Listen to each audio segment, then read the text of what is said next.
রাত পোহালে উৎসবের ভোটের দিন সরকারি ছুটি থাকায় অনেকেই টানা ৩ দিনের ছুটিতে পরিবার পরিজন নিয়ে গেছেন গ্রামের বাড়িতে। তাই রাজধানী ঢাকা এখন অনেকটাই ফাঁকা। যানবাহন চলাচলে কিছুটা বিধিনিষেধের কারণে নিত্য প্রয়োজনীয় পণ্যের সরবরাহ অনেকটাই কমেছে। এতে বাড়তি দাম গুনতে হচ্ছে সাধারণদের। প্রচণ্ড কর্মব্যস্ত নগর ঢাকা এখন অনেকটাই ফাঁকা। রাজপথে মানুষের আনাগোনা নেই, কম আছে যানবাহনের সংখ্যাও। মাঝে মাঝে দু একটা গণপরিবহন চললেও এগুলো প্রায় যাত্রী শূন্য। বাসও একটু কম, মানে কোনো জায়গায় যাওয়ার জন্য খুব সমস্যা হচ্ছে।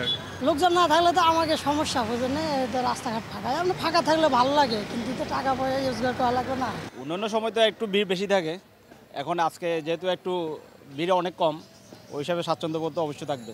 তবে ফাঁকাই ঢাকা উপভোগ করছেন কেউ কেউ। ইলেকশনের মৌসুম, সবাই গ্রামে চলে গেছে, আর ইলেকশন তো ইলেকশনেই।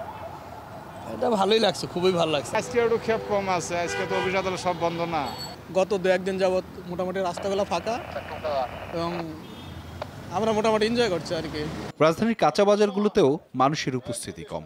যানবাহন সীমিত হওয়ায় পণ্য সরবরাহ কমে যাওয়ায় দাম কিছুটা বেশি। গরু আসতেছে না, প্রচুর দাম, তারপর লোকজন আসার খুব অসুবিধা। গাড়ি ঘোড়া একটু কম চলে তো মানুষ টানুষ একটু কমে আসে, আর এমনি মালের দাম একটু হালকা একটু বাইরে গেছে। গাড়ি অনেকে আসে না, অর্ধেক মাসও আসে না। যানবাহন চলাচল করছে না বলে সাপ্লাইটা একটু কম।